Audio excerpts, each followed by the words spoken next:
Hey, Mets fans, let's get through this together. Deep breath. Coming into this game, they'd lost 11 straight. Nolan McLean, you need your pitcher to silence them from jump. Cruising. Royce Lewis.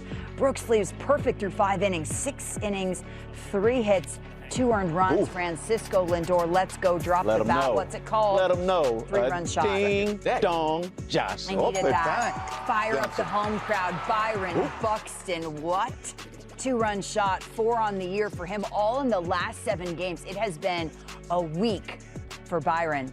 Mets fans, close your eyes. Luke Keeschel, top of the 7th for the tie. The 1-0 pitch, runners in motion. My gosh. So we're going to fast forward. Home crowd still there, hanging with him. Who says bunting isn't sexy? Who said? Bunts do Cody Clemens, bunts. Mets can't make the play. Loads the bases. Luke again. Top of the 9th. Wow. And the Mets fans just watching in agony. It's still going on right now. That ball had eyes. Unbelievable. We will update you as it goes. Bottom of the 9th, 5-3. Last call for the New York Mets. 11 straight losses. The Mets trying to end the agony. The good news is the fan base is very forgiving. You ever lose 11 straight? Did you see how happy those fans were? Wow. Did you read his lips? What did they say? Now that'll get me fired. Now that'll get me fired. It may have started with an F. And there was a bag over the head, and he was really getting on. It looked like maybe the way they was cut, it was Devin Williams, but he was not happy. There was something about ruining his weekend, I'm sure. I paid all this money to come to this game. You're and just reading lips this is what over they say in there. New York. And you bums, check him out. Whoa. Yeah, get the, I saw some kids blank here, out of Jimmy. here. That's all I'm saying. They're kids. But they should be, it's like, Yeah, exactly. 11 straight ever? I don't know if we've had that many, but wow, you got to find something. I know it's tough. How? Here's the challenge. Normally, if you're on the road, we're going out tonight, boys. Oh, for sure. You're in New York. You can't go out tonight. Nuh-uh. You cannot be seen anywhere tonight. So whoever's got the best condo or the best penthouse, y'all better come over to the house tonight. We're having dinner tonight, and we may not leave here until it's time to go. It's to a the lot of Don ballpark Julio and tomorrow. Tito's is what you're saying? No, You got to do something different. what I think we need is to, the three of us, figure out what would you do with a team like the Mets right now if you were With that talent that they have? Yes. I'm gonna save mine for last. No, there has to be a meeting. There has to be a coming together of minds, and let's talk it out. There are no coaches, it's closed, it's just the players going to the weight room, whatever it is. And let's remember who we are. Let's think about our goal. When we came to spring training, what was the goal? What was our vision? How and where did we get off of track? And if there's anything that needs to be said, let's clear the air right now, because we've been there. Let's clear the air. F it. You feel this way, you feel that way, what do you guys have to say? And make sure it stays civil. If it gets a little rowdy, that's okay, but you have to clear the air, and you say, if we're going to fight anybody, let's fight them. And sometimes, and I've always said this, and we agree, a good team fight can pull you together to realize, hey, we're still pulling for one another.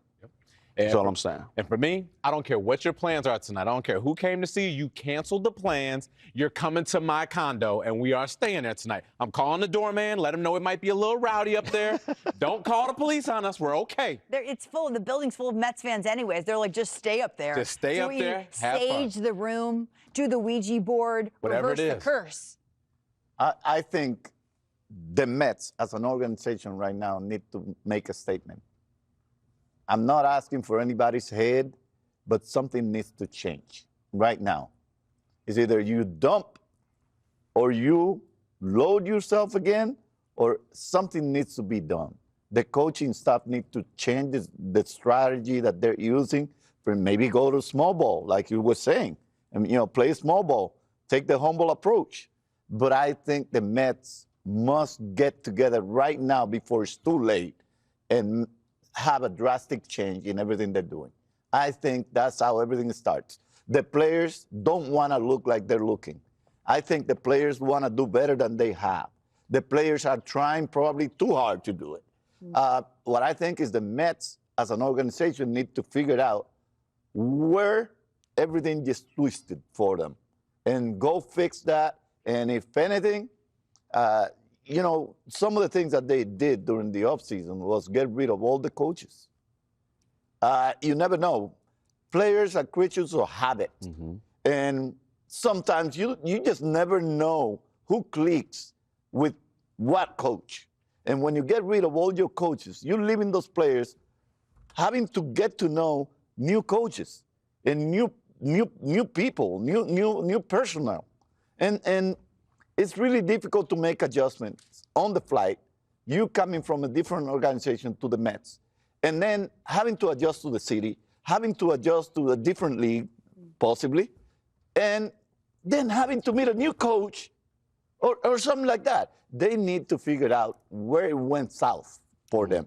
And I think that one of the main reasons got to be getting rid of all the coaches that were there when the team was about to click. I hear you, but it starts with the guys on the field. They're the ones that make the plays. Yeah, they haven't been hitting, they've done some pitching. That's where it starts. So for me, have that team meeting. Let's have it out. Carlos, what have you seen from Devin over these last 3 outings now? Today, the command. Obviously getting behind hitters, not able to execute, and then once you start walking people, you're on dangerous territory there. He's got to come back in the zone, and then when he's getting behind, good hitters are going to make him pay. But I think overall today, just the walks kind of hurt him there. With the 3-0 lead in the way that Nolan was cruising, just how much of a kind of a shock is it that you're sitting here now with your 12th consecutive loss? Sucks. It sucks because you're feeling good, especially with the way the game was developing there. You watch Nolan kind of dominating pretty much a whole lineup there for the first 5 innings. He left that cutter to box him, but you still feel good about your chances, especially how Lindor sets the tone there with a 3-run homer. You feel like you're getting some momentum. But then after that, we couldn't do anything else. Tony? How do you navigate that 7th inning with McLean, knowing maybe he's lost a little something from earlier in the game, but also maybe probably still your best option? Yeah, he's exactly. He's our guy, especially with the way he was throwing.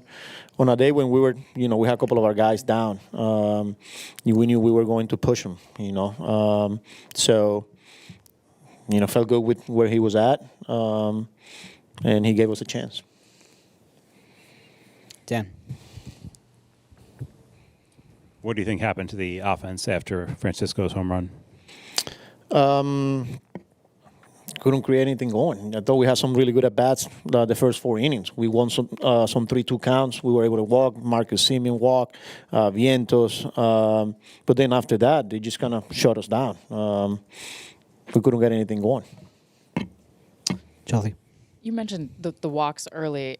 Even though some of your guys aren't guys who necessarily walk a ton, is there a party that wants to see everyone take a few more pitches at this point, or do you think you have to stay aggressive to kind of get things back where you need? It's hard to hit behind in counts here. You got to be able to stay on the attack with good pitches in the strike zone. Obviously, you don't want to go outside of the strike zone there, but overall, I thought, for the first 4 innings, Marcus sets the tone for that 3-run homer, winning that 3-2 pitch. And then Vientos with another one, then Carson kind of put a good swing there. But, these guys are going to be aggressive hitters, but especially early in counts, we have to stay on the attack and not going outside the strike zone.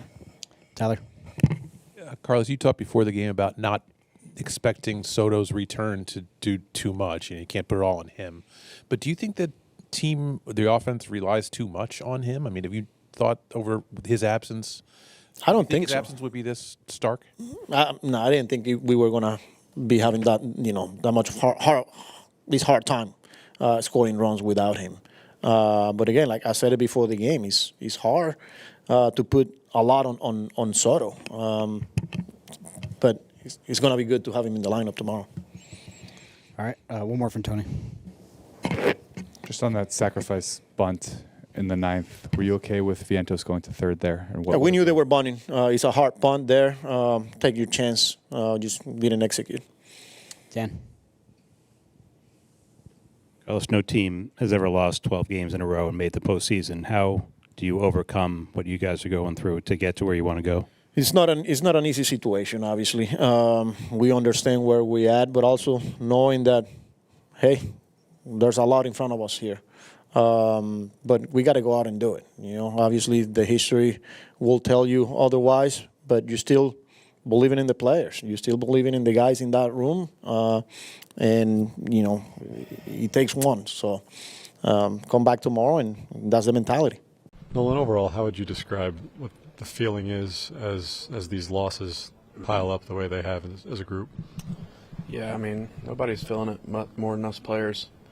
I mean, guys are showing up early, getting to work in, and everybody's working their butts off, so it stings to go out there and not be able to get it done. Obviously, you were cruising there through the first 5 innings. In the sixth, what was the difference that you saw?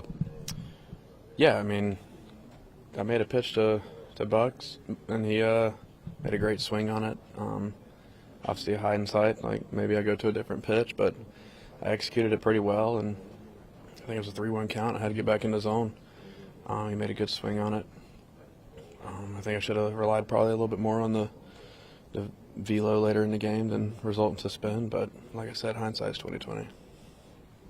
What is just the feeling when, obviously, big picture, you pitched pretty well. Lindor hits a 3-run homer. You guys are up going into the later innings and still to not be able to win. Just how frustrating is that? Yeah, I mean, like I said, the guys are grinding. Nobody wants it more than us, so it's tough that, we're putting in all this work and we're competing like crazy and we don't get the results we want.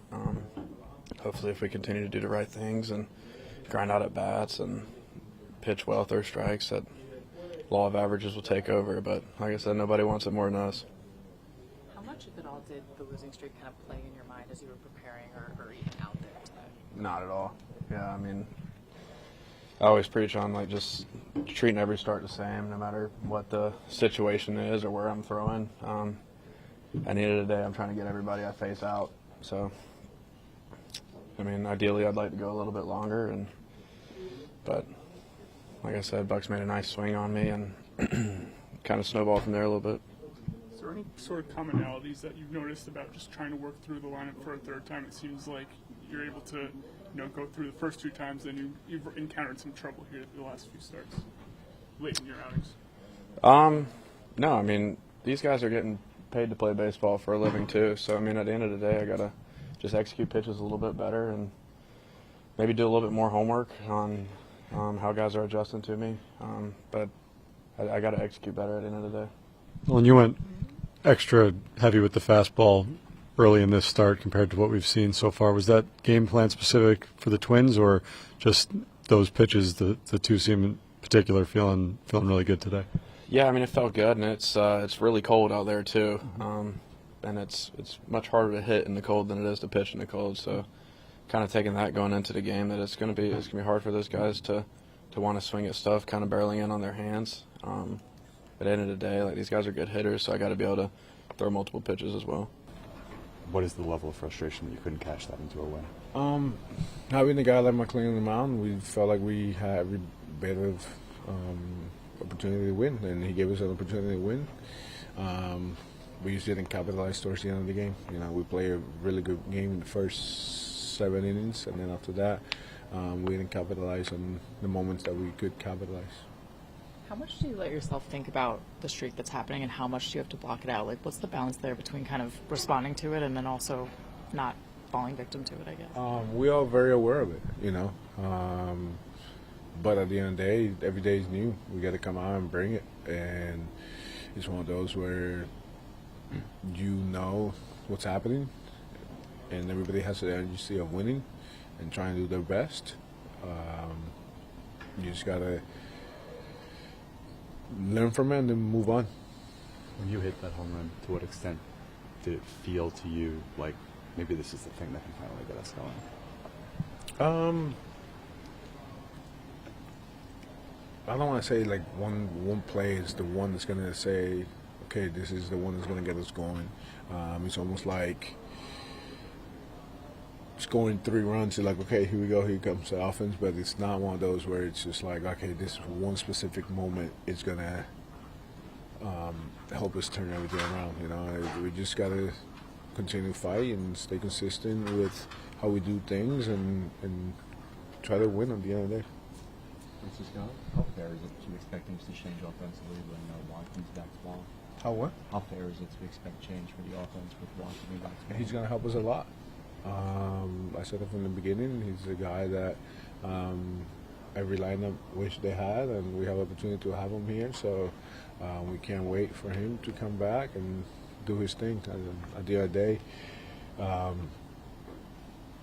just don't hope. I hope everybody doesn't put all the pressure on him because it will be a little unfair. But I know he's going to help us tons. You know, he's top 3 hitters in the league. No team has ever lost 12 games in a row and made the postseason. How do you change that? By winning. As a closer, you've obviously pitched in a lot of high-pressure situations, but is there a different level of pressure when you go out these last couple of outings, given the streak that this team is on right now? I mean, obviously you want to do well, right? We're kind of on a tough stretch here, obviously. But it's the same as any other game. When you have a night like tonight where the command is lacking, what isn't working properly for you? I felt a little out of sync mechanically, you know. Couldn't really land my changeup for a strike, so it was tough to, you know, try and just beat guys with just a fastball. Devin, a bunch of players have said, like, no one is taking this harder than you guys in this room. I mean, how hard has this stretch been when you look back at the past couple of weeks and everything that's gone on? Like, how difficult is it as a player to go through this? Yeah, I mean, it's tough, man. I don't know. I've never been a part of something like this, you know. I think we just need to get the one win out of the way, and I think everything else will take care of itself. But it's obviously proving pretty difficult right now. Is there any sort of commonalities you can draw with your last 3 outings now? Honestly, I'd say all 3 outings were something different, you know. Today I didn't have command. Couldn't throw my changeup for a strike, so yeah, it's tough to be one-dimensional. Devin, I know you say that you've never been through something like this and that you feel like just getting the one will help to change things. Everybody says, you know, as professionals, you just come in, past in the past, each day is a new day. But is it difficult as these games go on to not think about what's going on? I mean, every day is a new day, right? We have a chance to, you know, win a game every day. But yeah, I mean, right now everyone knows the situation. It's just kind of stacking on top of each other.